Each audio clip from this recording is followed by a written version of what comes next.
Olá, graça e paz do Senhor Jesus seja com todos nós. Uma ótima terça-feira para todos.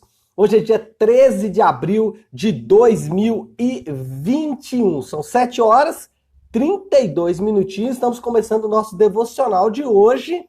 E hoje, nessa terça-feira, vamos dar sequência à nossa maratona bíblica. Se você ainda não começou, desafio você a começar aí a nossa caminhada. Estamos numa caminhada bem instigante, que é pela história da formação do povo de Deus. Então começamos lá em Deuteronômio, agora estamos em Josué e ainda no final dessa semana vamos para o livro de Juízes. E hoje a nossa meditação vai ser nos capítulos 20, 21 e 22 de Josué. O tema do devocional de hoje é se estabeleceram ali. Então, o nosso objetivo é falar de alguns acontecimentos finais, até porque, para contextualizar e para você poder entender, para aqueles que não estão acompanhando a leitura, eu sempre indico, né, que você faça isso. Leia antecipadamente os capítulos e talvez até faça suas observações, né, para que quando a gente fizer o devocional aqui, você já tem uma ideia daquilo que a gente vai estar falando. Então, o que acontece aqui, para você entender o contexto, é que a nação de Israel agora está estabelecida na terra que o Senhor prometeu. Versículo 43 até o 45 do capítulo 21 vai dizer isso, né, de forma bem efetiva. Deus cumpriu todas as suas promessas. Eu vou voltar nesse versículo daqui a pouquinho, mas só para você entender o contexto, Israel agora está estabelecido, não há nenhuma potência, nenhuma nação, não há nenhum povo ao redor que pode tirar Israel ali daquela região, como de fato aconteceu nos anos subsequentes até o primeiro exílio babilônico. Então, o povo já está estabelecido e agora começam ali aqueles últimos detalhes e últimos acontecimentos, talvez não só últimos, mas desdobramentos ali dessa fixação do povo na terra, desse estabelecimento da nação de Israel. Por exemplo, eles estabelecem lá no capítulo de número 20 as chamadas cidades de refúgio, que eram cidades que iriam abrigar aqueles indivíduos que assassinassem outros israelitas de forma acidental. No capítulo de número 22, ele vai falar, aliás, o capítulo de número 21 vai falar das cidades dos levitas. Lembra que os levitas não têm uma tribo estabelecida. Toma café aí. Não tem um espaço geográfico estabelecido. Então, eles recebem cidades dentro da própria nação. E aí, no capítulo 22, o regresso, né, das 2,5 tribos da Transjordânia. Lembra que a nação de Israel atravessa o Jordão, mas 2,5 tribos ficam do lado leste do Jordão, não atravessam, mas eles precisam ir lá guerrear pelos seus irmãos e agora eles estão retornando para sua casa. Nesse retorno, eles acabam fazendo ali um altar, né, um memorial, e esse memorial causa um problema, quase levando até uma guerra civil entre os israelitas. Então essa é a história desses capítulos, né? Só que aqui tem alguns princípios que eles ficam destacados e que eu queria chamar a sua atenção nessa manhã. Quais princípios são esses? Primeiro princípio, princípio da organização. Olha só, nós sabemos que o Antigo Testamento ele é sombra. E o que significa sombra? É que são realidades que já existem, mas que não estão plenamente reveladas. Nós olhamos para a estruturação da nação de Israel e nós percebemos que Deus ele vai organizando cada detalhe da nação de Israel. Ele vai organizando cada um dos pontos da nação de Israel. Isso acontece aqui no Antigo Testamento e acontece lá no Novo também. Jesus, ele vai organizando o reino de Deus ele vai colocando as coisas e vai estabelecendo as coisas de forma muito organizada. Alguns estudiosos vão dizer que Deus ele usa sintonia fina, né? Ele é peculiar na sua organização. O que nós percebemos aqui é que a organização tanto das cidades de refúgio quanto das tribos de Israel, das tribos dos levitas entre as tribos de Israel, mostram essa organização de Deus. E esse é o primeiro princípio que eu quero destacar para você nessa manhã. Organização não é só saudável, é bíblico. E como nós naturalmente, como filhos de Adão, gostamos do caos, gostamos da desorganização. Somos desorganizados financeiramente, somos desorganizados com relação à nossa alimentação, somos desorganizados com relação ao nosso sono, somos desorganizados com relação à igreja, somos desorganizados com relação à vida espiritual. Enfim, normalmente o ser humano tem uma tendência à desorganização. Então, primeira coisa nessa manhã, organize a sua vida. Organize aquelas áreas da sua vida que está bagunçada, que estão bagunçadas, ou todas as áreas, como é o caso de alguns, né?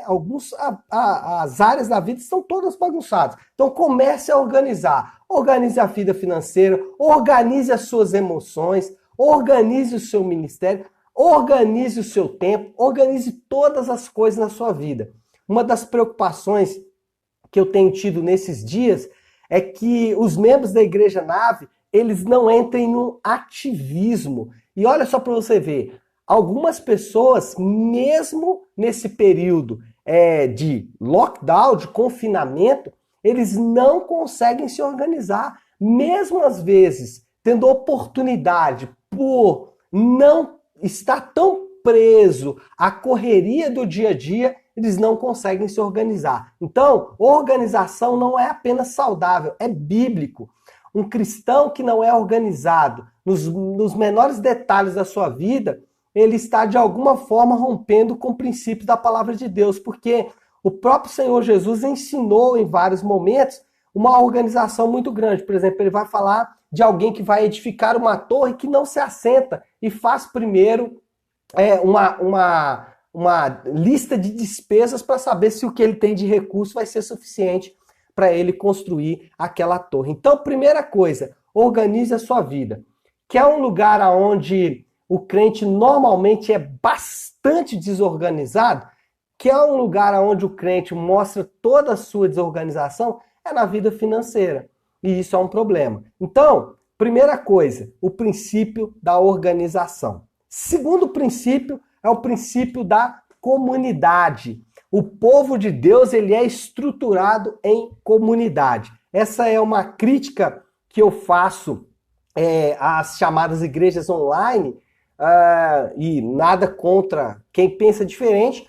Porém, quando a gente olha para a palavra de Deus, a gente percebe que o povo de Deus e as promessas de Deus, elas são direcionadas para a comunidade do povo de Deus. São direcionadas para o todo do povo de Deus. Deus, ele trabalha para salvar o homem de forma individual, mas certamente Deus ele tem em mente o seu reino, ele tem em mente o seu povo e outros aspectos que estão relacionados à comunidade como um todo. Então, o segundo princípio que está estabelecido aqui é o princípio da comunidade.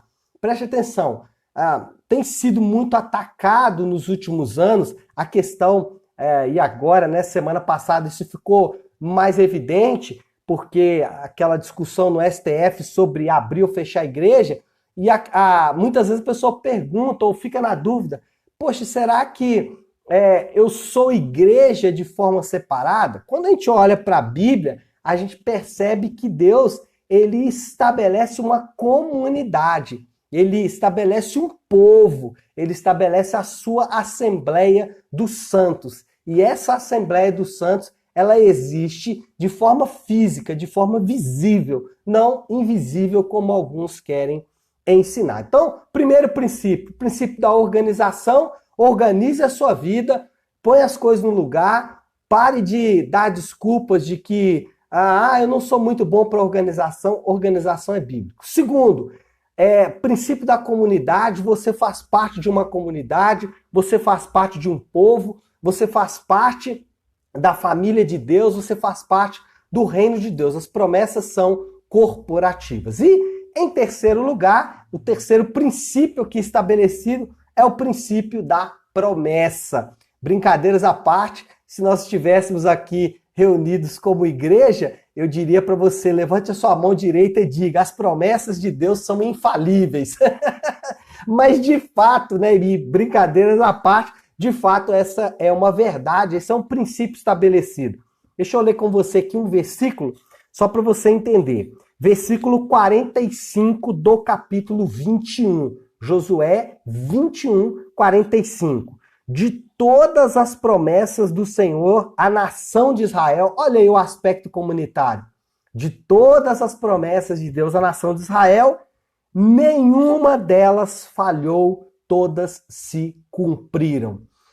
Olha, para iniciar bem essa terça-feira, nunca se esqueça, jamais, jamais, em tempo algum, em nenhum minuto do seu dia, da sua semana, em nenhum minuto da sua vida, se esqueça ou duvide das promessas de Deus.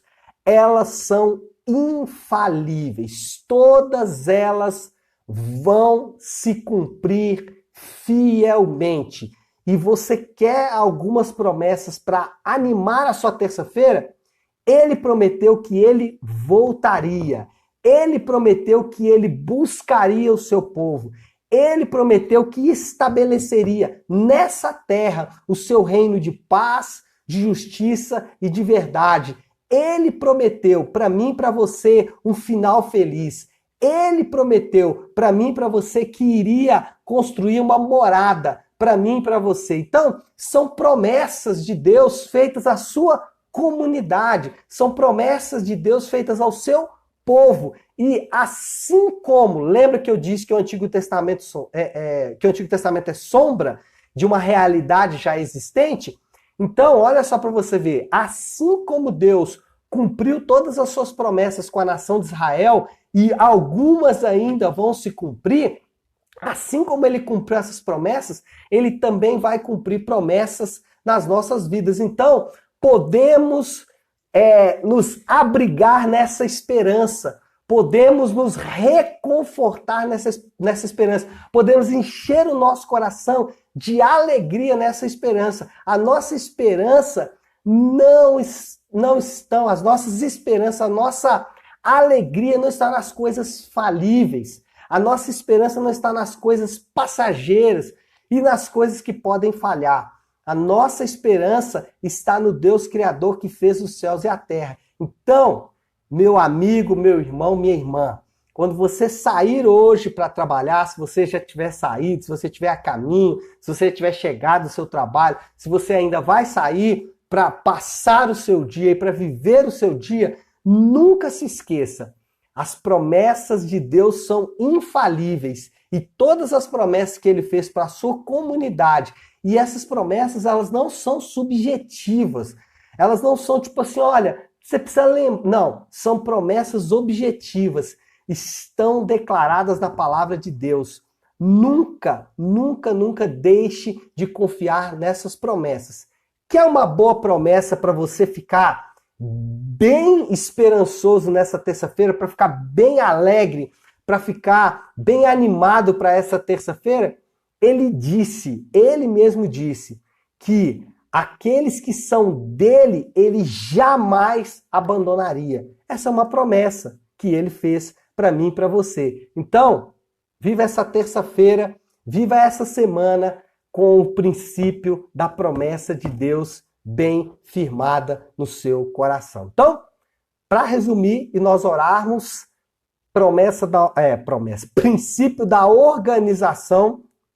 Organize a sua vida, pare de dar desculpas, não chame pecado de problema social, pecado é pecado, desorganização é pecado. Então, organize a sua vida, Segundo, princípio da comunidade. Não se esqueça que as promessas de Deus e que a palavra de Deus é relacionada a um povo. E terceiro, as promessas de Deus são infalíveis, tá bom? Vamos orar para encerrarmos e caminharmos aí bem nessa terça-feira? Feche os seus olhos e oremos nessa manhã. Pai nosso que estás nos céus, Senhor nosso Deus, como é bom nos dirigirmos ao Senhor como nosso Pai. Senhor, nessa palavra que meditamos nessa manhã, uma das coisas mais impressionantes e belas que podemos extrair daqui, Senhor, é o fato de que o Senhor cumpre as suas promessas. E como é bom, Senhor, saber que fazemos parte do teu povo. Por isso que quando dissemos, por isso que quando declaramos, Pai nosso que estás nos céus, estamos declarando também que somos parte da sua família, do povo de Deus. E como é bom pertencer ao teu povo, Pai. Como é bom pertencer à sua família, meu Deus. Como é bom fazer parte do teu povo e da tua família. Obrigado, porque o Senhor nos dá essa graça e essa misericórdia de pertencer à sua família, pertencer ao seu povo, Deus. Muito obrigado por isso. Senhor, nós nos achegamos a Ti nessa manhã, Pai, com o nosso coração cheio de esperança e podendo, meu Deus, clamar ao Senhor como parte de uma promessa que o Senhor nos fez, de que podemos nos achegar a Ti em confiança. Essa é uma das promessas que estão reservadas ao seu povo. O seu povo, pelo sacrifício do teu filho na cruz, podem se achegar a Ti. E é isso que fazemos agora. Nos achegamos a Ti, Senhor Deus, na confiança que temos de que o Senhor nos ouve e de que o Senhor, de acordo com a Tua vontade, nos atende. De forma especial, quero apresentar cada um dos meus irmãos que estão agora comigo, conectados, Senhor Deus, juntos aqui nesse devocional, que eles possam ser alcançados, meu Deus, pela Tua graça e a Tua misericórdia nessa manhã. De forma específica, eu oro por aqueles que estão enfermos, eu oro por aqueles que tiveram seus familiares retirados por conta, Senhor Deus, da enfermidade desses dias. E também eu oro, Senhor Deus, por aqueles que foram impactados financeiramente nesse momento. Que o Senhor possa, meu Deus, de forma graciosa, alcançar cada um desses irmãos de acordo com as suas próprias necessidades. Pedimos, meu Pai, que o Senhor perdoe os nossos pecados e que o Senhor nos dê graça a perdoar todos aqueles que nos ofendem, todos aqueles que nos agridem. Que nós possamos, meu Deus, tratar as pessoas não de acordo com a nossa justiça, mas de acordo com o Teu amor. Senhor, que o princípio da organização, o princípio da comunidade e o princípio da promessa estejam frescos na nossa mente durante todo esse dia. E por isso nós Te louvamos e Te adoramos em nome de Jesus. Amém. Amém, pessoal? Então é isso. Olha, um bom dia para todos, uma excelente terça-feira. Fiquem com Deus e Deus abençoe.